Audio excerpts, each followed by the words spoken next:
Hi, it's Ashley. Welcome to today's episode on the Abundant Soul podcast. In this episode, Steph and I dove deep into some pretty powerful themes around surrendering, spirituality, and abundance. We explored how prayer and manifestation can help you connect with your inner self and how gratitude can transform your mindset to attract more of what you truly desire. We also touched on the deep-rooted beliefs around money, boundaries, self-worth, and how our childhood experiences shape the way we handled finances. In this conversation, we share about our struggles with receiving, tools we use to shift our mindsets, and how tapping into your inner desires can lead to a more abundant and fulfilling life. It was a pretty insightful journey, and we're so glad you're here to join us. Let's dive in. Hello, good morning. Good morning. How are you? Very good. I noticed that we sing every time we start the show. Yes. It's like a little happy, like, good morning. My coworker and my former manager, they used to make fun of me because I say hello. And so sometimes he would join and he would say hello. Oh, I love that. Yeah, I That's sing. cool. So today we decided to pull a card, and Ashley already did it before, so Yes. drum rolls. Yes. So our card pull for today, and again, we're doing The Power of Surrender cards by Judith Orloff. Love her. This one is, can you see it? There you go. Yes. Surrender to prayer. Give yourself over completely to prayer. When you pray from your heart, you will be heard throughout the universe, and answers and support will arrive. That And is it has big. a lovely picture on it. Yes. I do love this deck. I know. I'm very visual too. So this is an interesting one for me. What's coming up for me is kind of just, I wouldn't, like, for me, I don't refer to it as prayer. I refer to it as just kind of that connection that you have with whatever you believe in, or it could be, you know, my higher self, or the universe, or source, or my spirit team, my angels, all those things. But it's just that I think not having a physical person in front of you, just like, you know, the little things that you really want and that you're really hoping for, and you know, it's like allowing your heart or your little soul to come forward and like have the mic. That's kind of like what I envision prayer as. So for me, wow, Steph knows, but lately, I would say this whole month of February, well, I'm getting like messages coming in hot of just like, you need to just tap more into your spirituality. You need to connect more. And whether that be like connect with myself, connect with, you know, the universe, spirit team, all that kind of stuff, because I feel very much in my head, very much like thinking logically a lot. Not that that's illogical, but it's just I'm go, go, go. And what about this? And what about this? That my mind just races, especially at night. And I forget often to tap into that. Like, how is my heart feeling? How is my little soul doing? How am I doing, you know, on like a spiritual level? So that's very interesting that this card came up today. I do think that you needed to hear that, and I have to agree with you. For me, prayer is more about what you have inside and what you believe in. So I believe in the universe, but people may be believing in God or the source, whatever you believe in. It will give you the power to go through challenges. And we often forget to tap within ourselves. Like you shared your example where you are more in your head than in your heart. So to me, prayer is like manifestation, right? It's what you want to call in. And it doesn't have to be material. Actually, I recommend that it's not always material. It's how do you want to feel What do you want to accomplish? But that will fulfill you. Because you need to be happy, right? What you want to manifest, if it's only material, every time you will get something, you won't be happy. You will be happy for 2 minutes, and then you will move on to the biggest thing.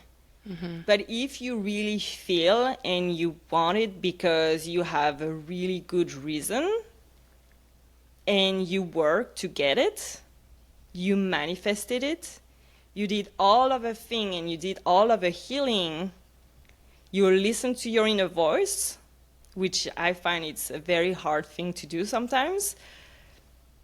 Then once you get what you manifested,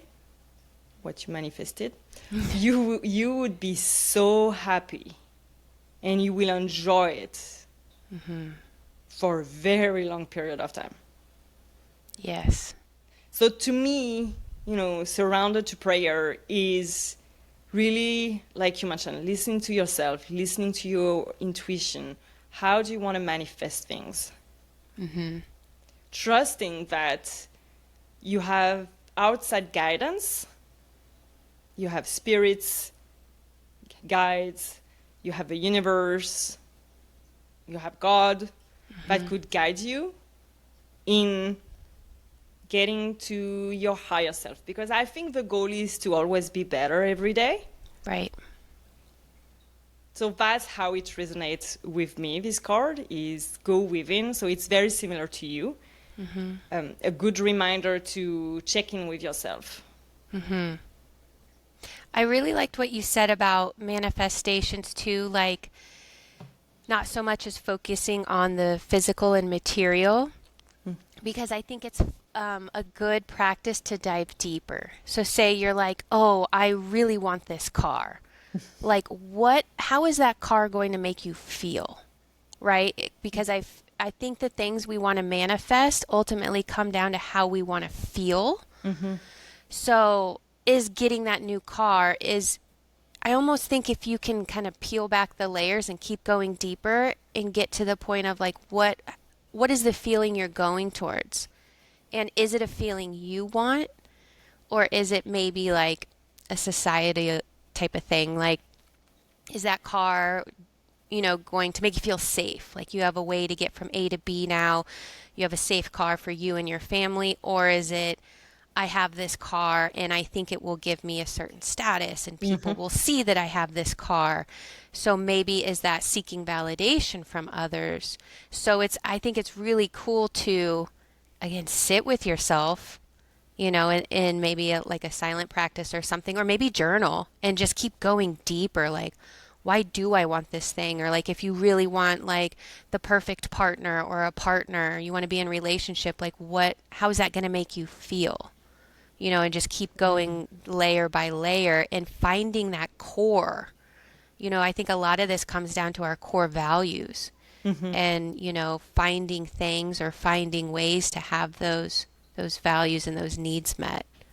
I love what you shared, and that's so true. The feeling of having things to have an identity. And in the world we live in, it's very present. So what you just mentioned is so true, and I will come back to the inner child, because that's codependence. When you are dependent on something outside of yourself, it could be a person, but it could also be materialistic. So this codependency probably comes from childhood. Maybe you were in high school, and if you didn't get that pair of shoes, you were treated like you were, I don't know, poor, or you were not worth it, the group. So I love what you share, because that's so true. It's not easy to do. No, definitely not. It's not easy, and to have this awareness and to be honest with ourselves, that's another big one that is difficult. But once you find what is the root cause, then you can heal, and then you can truly appreciate. There is, I think it's Preston Smile who was giving this example where he really wanted that car, a very luxury car. Can't remember what it was. But right now he had this old car, rusty car, and he started to have so much gratitude about the car that he has. That helps him bring from point A to point B. And he started to love the heck out of this car and appreciate every little button, every little rust that was there on this car. And that helped him really appreciate what he has. It would level his frequency to attract and receive the luxury car that he always wanted. Because we don't appreciate what we have. Okay, that is amazing. I love that story, and I love that theme of whatever it is that we're wanting and desiring may not have come to us yet because we are not in that frequency to receive it. You know, so your example with Preston, if he had just been like, gosh, this car, sucks. It never starts on, right up, and the door is jammed, and just always in that negativity, it's going to be like the car you want is like here. Like you just need to be in that frequency, that gratitude, and you can do that for all things. And I think gratitude's so powerful in helping you to become that, like you said, that best version of yourself. How can I be my best self today? Yesterday's gone, can't change that. Tomorrow, that's tomorrow. How can I do it in this present moment? How can I make choices right now that help me to be my best self? And then the more you can stay in that, I feel like that's when those quote unquote coincidences or like synchronicities or things that you're like, how did that happen? Wow. And it's just being in that state of gratitude for what you already have and just finding ways to love your situation.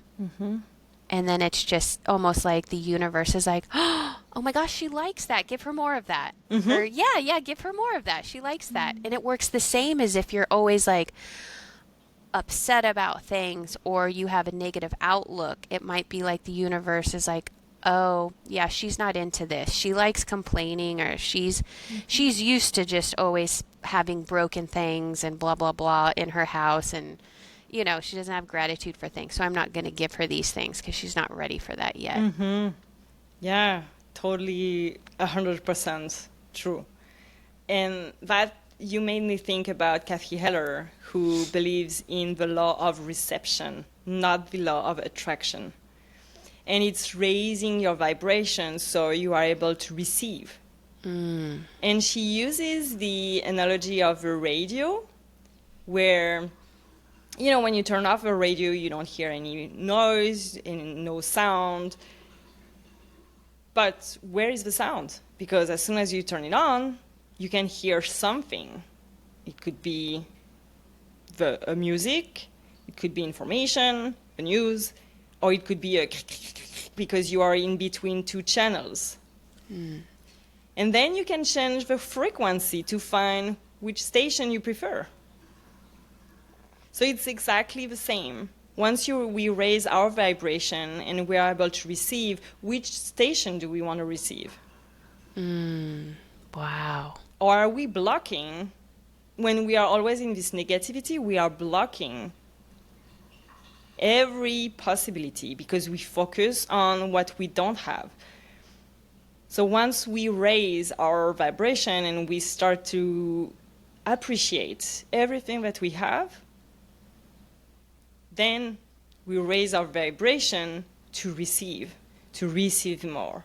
And you mentioned, the universe sees that you are ready. You are ready to have more. Because if you went from that old car to that luxury car very quickly without appreciating, will you appreciate this luxury car? No. No, you will see every little things from this new luxury car that you don't like. And you will want something else. And there is no end to that. Yeah. Man, that's a good one. Getting deep. And I want to link that to abundance, because everything is linked, right? How we live, how we view things, how we receive things, or are ready to receive things, are all linked to our happiness. And when we live in a place of lack, we don't feel abundant. You know, how come some families in a poor country seem so happy, yet they don't have much, but they appreciate every minute, every moment, in everything that they have, every smile that they see? While someone that is rich would be depressed and not fulfilled by life. Because even though he has all the material abundance linked to that, he's not appreciating everything that he has.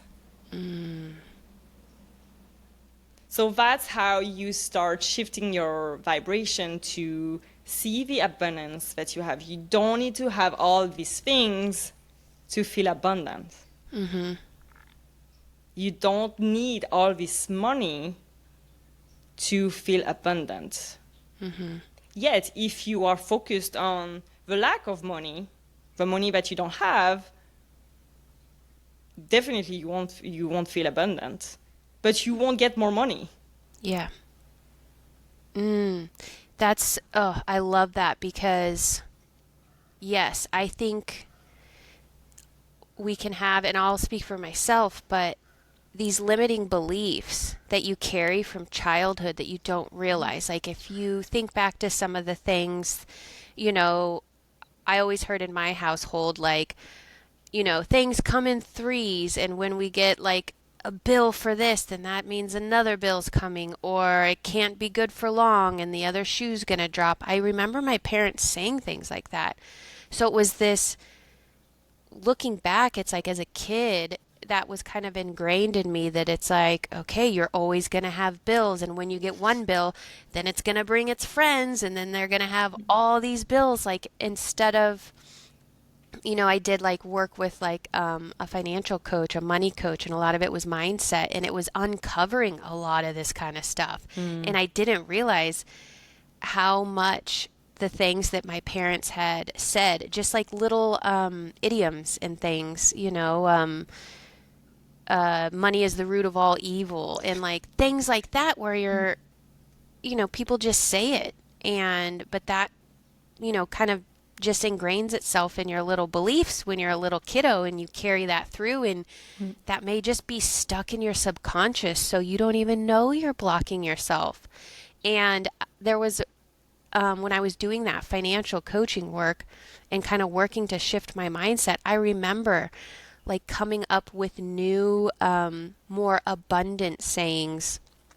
Like when you get a bill, like thanking the bill, you know, like, oh my gosh, like this, like taking a moment with gratitude. And I know it sounds kind of crazy, but I promise you, just try it. And it's pretty amazing. And, you know, just sit with your bill and you're like, here's my electric bill. Man, thank you so much. Like while it was snowing outside, I was warm in here.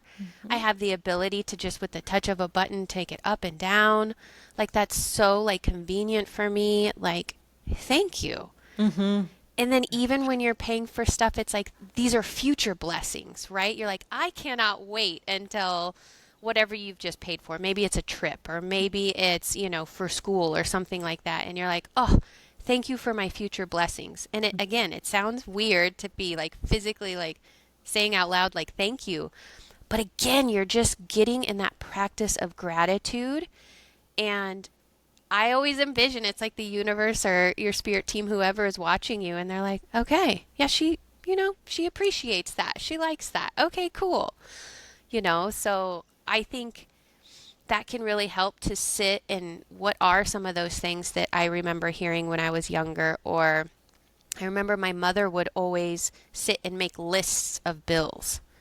And so like I have just a visual of like you have so many bills, like it's a long list. Where as a kid I probably should have been thinking like, what's my list for Santa? Yeah. You know, like what are all the things I want from, you know, Santa Claus or something. But instead, here's my little brain like, oh my God, when you're an adult, you have this long list of bills, and bills was like a bad word. Like no one was excited about that word. So it's just interesting how you can have these subconscious blocks, if you will, and not really even know it, and just kind of start to become aware of those. And you always have the opportunity to change it, even if it's been 5 years, 10 years, 20 years. Even if yesterday you just screamed at all your bills, today is a new day. And again, like you said, Steph, you have that opportunity to make today the best version of you, or like today, make today the best and make those good choices. Who cares about yesterday? Forgive yourself. Have some grace with yourself. Maybe you were under a ton of stress, but today I can try something new, try something different. I love all of what you shared. And also to add to that, when you saw the list as a child, it may seem even bigger than it Right? actually is. So the impact that it has on adults is so huge. So huge. And to come back to the card, you know, the gratitude that you did, like thank you for your bill and I'm able to, you know, have electricity, that's a prayer. Yeah, right? Right? That's like the Yeah. gratitude is part of a prayer. Right? Yes. What is a prayer? It's really something that you believe in, that you wish could happen, but it comes from the heart. So when you have a gratitude where you're like, thank you so much, I'm able to get this blessing, that's a prayer. It comes from the heart. And a good heart, not a resentful heart. Ooh. Ooh. Because you could be also like, thank you for your bill. Like, thank you. I get 2 bills this year, this month, and I'm unhappy with that, right? So that's a different kind of attitude. So pure gratitude, and it's a work to do. It's not easy, especially when you haven't been used to express gratitude toward that. Me, when to come back on money, I thought I never had a block on money because I just did not talk about money, period. That's something that was not really taboo, but something that I just didn't like to talk, so I just did not. And I know when my husband will talk about, how do you say in English, when you, stock market, I didn't want to hear anything. I don't talk about money. How much are you spending for electricity? I don't know. I just, pay. It comes and it goes. I didn't like to check in with my accounts. I knew I had money and that's all I cared. So when I realized that I had a block there, that was the aha moment. And it all related to childhood. All because Oh we my didn't gosh. talk about money, or the only time we talked about money was my mom criticizing my dad because we couldn't do what she wanted us to do, or she could not buy what she wanted. And you So, saw that as like a kid? oh yeah, Like you would see or hear those conversations? oh yeah, oh she will tell us. Mm. Well, it's just still true to that day, but your dad takes care of the money. And so just as a little background, my mom doesn't take care of her money. She doesn't like to do that, so it's my dad. But then my mom feels that she's not free to spend the way she wants it to do. So that's the entire where she doesn't like to talk about money, but everything is my dad's fault. Sorry, mom. No, I So was the that's same. so that's I mean it's still that to that day. It's still the same to that day. So yeah, it is what it is. And one other thing that when I grew up, because they have a common a bank account, I in my mind I was like, I will never have a common bank account with my husband ever, ever, ever. So that's one of the trauma that I was carrying. Hmm. I was like, he's never gonna have control on my money. Wow. Oh my gosh. There's like so much coming up for me now because it's so true. Like these things that you see when you're a kid, and even throughout like my young adult life, I remember like 2 or 3 years ago when I went through the divorce and we sold our house. So I got kind of like a lump sum of money from selling our house, and I was terrified to do anything with it. And it just sat in my little account, and I was like, okay, that's where it is. I can see it. Like, and that's when I knew I was like, I got to get a financial coach because I'm so scared to do anything. And because in my past, anytime I had had money that I had saved up, I was not great with my boundaries in my past relationships. So we would just drain my savings. Like, oh, no Mm. worry. Like, let's, follow your dreams and your passion and we'll just live off of my money. And then at the end of everything, I'd be like, well, now I have no money and this didn't work Mm. out. And again, these are all decisions I made. I just didn't have boundaries. I wasn't the best with money, like thinking about where I should put things. So when I worked with my coach, she was like, okay, let's, think about maybe putting some of this over here. And I'm like, no, like you can't split it up. And she was like, wow, like we need to like dive into this and work through this. And I was so terrified. I was like a little squirrel. I was like, no, if I can have it all right here and I see it, no one can take it from me, Mm. and I got to unpack all of that with her and realize like, okay, I'm safe. This is safe. I'm going to start making like informed decisions that I want to make about it, and it's going to be okay. Mm-hmm. But it definitely took some work. And again, there was stuff that came up from when I was like a little girl, like 5, 10 years old, that I would see my parents, same as what you mentioned. My mother would say things like, oh, your dad this or that, how he was spending the money or his money, or now we didn't have money for XYZ. Just maybe things a child shouldn't hear because again, you don't have an adult brain. You don't Mm-hmm. understand what responsibilities, bills are. You just know, well, now I can't have this because of this. Mm-hmm. And I wasn't even wanting that or thinking that, but now because one of my parents said, "Oh, we can't go here or we can't do this." You're like, "Well, now I'm pissed." And you're in that lack, and you didn't Yes. even know.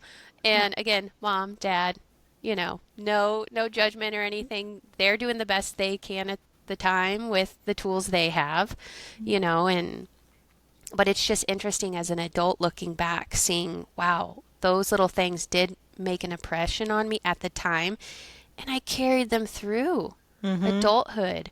And even again, like those relationships that I had in my teen years and stuff, where because I have, not that it's an excuse, but I'm a giver. Like I have a huge heart. So it's almost like I was giving to others and not paying attention to myself. Energetically, yes, but I did that with my money too. Mm. I would almost throw money at people if it was like a special event or something, but it was so hard for me to receive it back. And that's like a whole nother thing is I was always giving. So now I'm seeing how that can be like a money block too, is that I wasn't comfortable with receiving. Because I was Mm-hmm. like, no, no, no, no, no. Give it. Like give it to somebody else. I don't need it. Give it to somebody else. And not putting myself, taking a portion for me or saying, I deserve this, or this is meant for me, or thank you, instead of, like Yes. Oh. ninja blocking, I'm like, no, no, you keep your gifts, you keep your money, like, Oh, yeah. I hear you saying thank you when you receive something, a gift or money, or so hard. hmm So hard. Even when you know you deserve it, hmm right? It's so hard. Yeah. But, you know, when you do some work or things, you know, for example, when you buy a book for someone, like invoice them, right? Mm-hmm. So it's you are worth you are worth receiving money. Yes. So Yes. and I've read in whose book was it? I can't remember, so I can't cite it. But it was about someone who was doing work for others and that were not in invoicing. I think it was Gabby Bernstein. Gabby Mm-hmm. Bernstein shared that story in The Universe Got Your Back.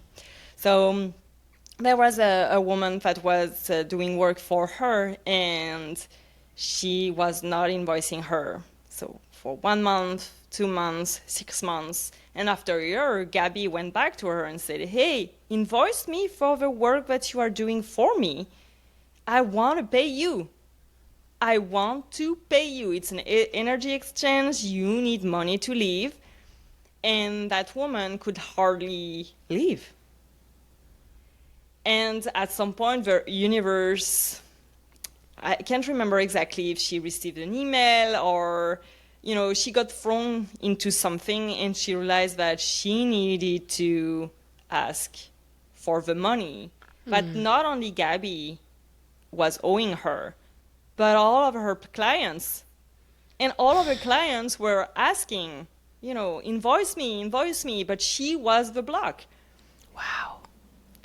So and then she shared that she had a discussion with Gabby. She ended up invoicing her and all the clients, and she felt better because she could live better. And she said, I needed to go through that to really understand, so to be ready to receive. And the universe was just waiting for me to be ready and to go through Mm. this challenge. Man. But see, it's so hard because I remember in the book, Gabby was saying, like, you are worth receiving the work that you've done. And it's so hard when you have your own business to know your worth. And, you know, and your worth is not a 1 cent thing. Mm-hmm. So you have to invoice accordingly, you know, have your packages priced accordingly. And it may be high price, but then you're going to be attracting people that will be able to afford it. Mm-hmm. Yeah. And it's so hard to put us in that shoes because I think it's really connected to the worth. And I know we mentioned the imposter syndrome in episode 1, but again, that's also linked with imposter syndrome. Who am I to charge this? So again, everything is connected, like the abundance, the universe, the being worth, the feeling of being worth, being good enough. Mm-hmm. The imposter syndrome comes in childhood, wounds will come in. It's a beautiful maze. Mm-hmm. That is life. That is called Yes, life. that is the little abundant soul's journey. You know what I mean? Is getting through the forest of all the challenges and blocks, and a lot of it is, I don't know how to say it, like not self-imposed, but I'll speak for myself. I mean, self-sabotage is real for me. When I really sit and look at it, it's like, get out of my own way. Like I am the only one holding myself back, and it's I've done a lot of work sitting with that, and I still haven't figured it out. You know, like why, and maybe I don't need to figure out the why, but it's, and just work on it. Because again, how can I make better decisions today? Yesterday, maybe I wasn't my best. I wasn't my best advocate, but maybe today I can choose to be. And I think that ties back to that, like the prayer, surrender to prayer, with again going inward and maybe finding a way to calm your mind, not necessarily shut it off, but just say, like, hey, maybe mind, ego, you guys go sit in like the 10th row and I'm going to have my heart, my intuition come up and sit in like the first row. Like there, let's flip flop. Like you just go hang out and chill and listening, allowing your heart to come forward and allowing yourself to listen to it. Because I feel like those things, those prayers that are in your heart, those things that you wish for, that you long for, those are unique to you. Mm-hmm. Like you and I probably don't have the same. Maybe we have some, general ones or something, but the things that you're like, you really are wanting, those are specific to each of us, because I believe that it's already ours. We just have to get through those challenges to get there, and maybe our higher self is like, come on, a couple more lessons and you get this, and you'll get this. You'll be at this frequency to receive these things. So I think it's beautiful if we can take that time to tune in and remember, like, what are those things that my heart really desires? What lights me up? What makes me feel so happy to be alive and just in love with my life? What are those things? And how can I come back and remember those things? Because those are unique to me. I love that. We each have our own fingerprints, so why not our own, owning the things that we want to do, which is very unique to us, that will make us thrive. And it's funny you said that, because I just, so I'm reading a book for anxiety in children. And so yesterday, before I discuss the book, yesterday I had this moment. Usually I do yoga nidra to help me relax. And yesterday I decided that I will just listen to classical music with piano. I love the piano. And just do a meditation. That was my initial thought. And then I was like, no, because meditation, I do a more focused meditation. What if today I just let my mind go wherever he wants to go? And I had this experience. I mean, it didn't last long because I fell asleep very quickly. But I'm going to just being in awareness, just noticing what is happening with my mind, where it goes, without any judgments, and I would just let it go. And I found myself seeing in my mind's eye like a woman dancing by the moon, being completely free and dancing by the piano. It was so beautiful that I fell asleep right there after. And this morning, I read in this book that when we are young, or when we used to be young, we had these moments where there were no music, no friends, no TV, no phone, no nothing. And our mind would just go and daydream. Right? And when we are waiting to go see the doctor in the waiting room, we are not doing nothing, we are not reading, our mind can go somewhere. That's more the daydreaming. And nowadays, we don't do that anymore. We have our phones, we have meditation, but there are like focused meditation or visualization, so you are still making your mind work the way you want it to do, right? You want to follow this path, and so yes, it helps, not to say that it doesn't help, but we lose this ability to have a natural way of release anxiety and to connect with ourselves and know what makes us happy. Yeah. Because we are constantly, and that's a recurring theme that you hear, the phone is too present, and we are always looking for this adrenaline shot where, makes us happy and more fulfilled, while we should just be sitting, no music, not even music. And that's where you start to rediscover yourself. You do self-reflection. Right? Suddenly your mind goes back like, oh, yeah, the test that I did yesterday, it wasn't that great, right? Like I miss this one, or I struggle with this one. So that's when you start doing reflection. And that's how you start knowing yourself. And that's when you start daydreaming. But everything comes back to what is linked to your heart. That is the pure you talking there, without any guidance, without any judgment, without any agenda. And we lost that. We lost that. And it's funny because I had this experience yesterday, and this morning I read this little paragraph, and I was like, oh my God, that's what I did yesterday.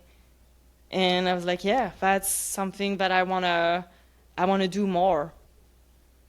Even just walking outside, like I've started to practice that much, much more, where when I go take a walk here and there, I'm not putting my headphones and I'm just looking here and there. And I notice that's when I get all my ideas, the creative ideas. And then I'm like, oh, I have nothing to write them. So I forget about them. But that's where I get creative. No music, no podcast, just walking, and suddenly I see a tree and I'm thinking of, when this tree happens, that happens. And then I was like, oh, that could be good for, a book or something. So that's when you get the creativity out. But you have to go within. It comes back to going within, to know ourselves, to know what makes us happy. Because it could be also linked to, I love trees, I love nature, and you get back to your roots. Pun intended. Pun intended. I love that. That's such a good point to remember too, is how, I don't want to say it's distractions, but I mean, ultimately it is. It's amazing the amount of information that we have access to, but it almost makes it to where, it's like filling your time with, like, okay, I'm going to listen to this, or I'm going to read this book, or I'm going to scroll on social media, or I'm going to look at this. And it's like sitting in stillness sometimes can be so foreign. But I mean, that's what we used to do when we were little, right? And think about little you. Your inner child is probably like, why can't we just daydream? Come on, Yeah. Oh, I love that. That's such a good reminder. I definitely needed to hear that today. I used to be such a daydreamer. I was never in my body, including at school. But I was always inventing something in my mind. Always. Now I'm such like a planner, and having, I think the difference also is when you are a child and you start to daydream, you have those dreams and there are no limitations. Now, when I was a child, I used to daydream of being a singer, and I was in the stage and everyone were looking at me. Now, if I think about it, I'm like, oh, hell no. No. Okay, I don't have the skills and I don't know how to sing. But did I care before? No. I had exactly the same skills as today. I didn't know how to sing. And actually, I've read a post about that says singing is something that could be acquired. So if it's really your dream, everyone is able to sing greatly, to be a singer. It's just because we didn't practice and our parents or others kept telling us to lower our voice or stop talking, that we deemed our voice. But the person was mentioning that everyone is a singer, everyone can sing. It's just a matter of practicing to make your voice better, but it's a skills that could be acquired. Just FYI. I was like, really? I have a lot of work to do there. But so that's regarding the voice and the singing. But yeah, nowadays, if I'm daydreaming about that, I stop myself right there because that's not going to happen. Why not? But yesterday, I was thinking, listening to the piano. When I woke, I was like, I want to do piano. I don't know why it came. I'm just like, I would love to be able to do these melodies, and I think it would be so peaceful for me to learn. I don't know why I had that in mind. And then I was thinking, but I won't have the time. So it stopped right there. Aww. So I crushed my dream. But it's interesting how we jump right into logic about that. Like our head takes over, you know? But your If you listen to my heart, I was like, oh, I would love to do piano. And I was seeing myself learning how to play piano. But then the mind was like, no, you're not going to have the time. But in reality, we can find time if we want to. Yeah. If we really want to do something, we do it. Yeah. So I agree. Oh, that's a good topic for another one, is like our time, how we spend our time, and what we think we need to be doing, and our little heart's desires are like on the back burner versus what we think we should be doing. You know what I'm gonna do? I'm gonna write it down. So Yes. next time, because we have so many themes, and because we speak from the heart, so it flows. And then next time we're like, oh, what do you want to talk about? And so I'm gonna write it down. Yes. Yes. Oh, well, this has been a great one today. I Yes. really liked this one, and Me it's a good too. reminder. Surrender to prayer. Well, thank you so much, and I can't wait for our next discussion. I know. All right, well, we will see you next week. Yes. Bye, guys. Bye. Thank you for joining us on this journey of self-discovery and spiritual awakening. We hope the stories and insights we've shared today have inspired you to embrace your abundant soul and live your life with more presence, purpose, and passion. Remember, the path to awakening is unique for each of us, but we're all connected by our yearning for deeper meaning and authenticity. So keep an open heart and mind, and trust that the universe will guide you exactly where you need to go. This has been the Abundant Soul Podcast. See you next Sunday as we continue to explore the depths of spiritual awakening and personal growth.